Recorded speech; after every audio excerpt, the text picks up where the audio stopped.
I never thought my marriage would collapse so quickly, or hurt so deeply. For years, I truly believed what we had was unshakable, strong enough to endure whatever life decided to test us with. My wife, the woman I trusted with my heart, my future, and every secret I ever carried, destroyed that belief on an ordinary evening with a confession I never expected. She admitted she had been unfaithful. At first, I couldn't process it. I searched her face, desperate to find remorse, some flicker of guilt that would tell me it was a mistake she regretted. Instead, what cut deeper than the betrayal itself was her calm response afterward.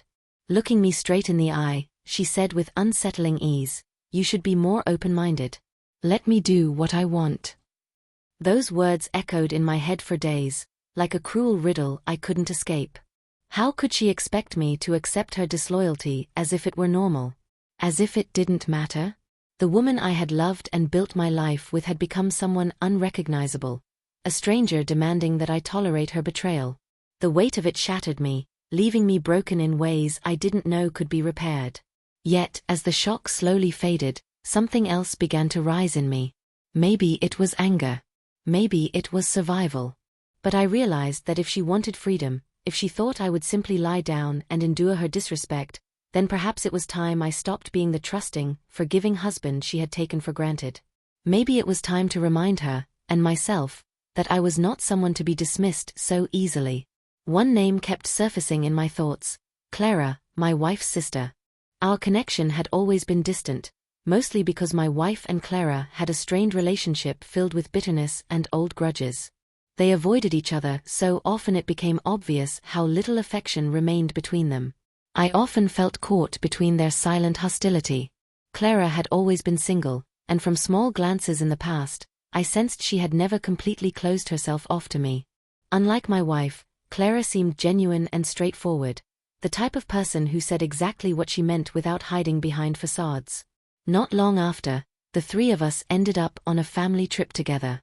Being forced to share space only magnified the tension between the sisters. Every conversation was frosted with sarcasm, every glance sharp and unforgiving. But with Clara, I felt something different. While my wife withdrew into silence and coldness, Clara was open, warm, and surprisingly easy to talk to. One evening, after a long day of exploring, my wife retired early, too exhausted and distant to engage. Clara and I lingered in the softly lit living room, a half-empty bottle of wine between us. Jazz hummed quietly in the background, and the stillness of the night wrapped around us. At first, we exchanged light-hearted stories: family drama, her struggles with being single, my pain over my unraveling marriage. But as the night deepened, the mood shifted. Our laughter grew softer, pauses stretched longer, and when our eyes met, the silence carried a dangerous electricity. The connection was undeniable, so intense it made me forget to breathe. I knew I was stepping into dangerous territory. Clara was my wife's sister, after all. But after everything, after being dismissed, betrayed, discarded, this felt like a lifeline. A chance to feel wanted again, to reclaim a part of myself I thought I had lost. When I leaned in to kiss her, she didn't pull away. That spark between us ignited into a fire. What followed was messy, tangled with guilt, fear, and excitement all at once, but it was also raw and real.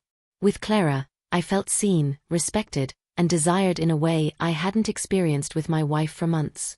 News of us spread far quicker than I imagined.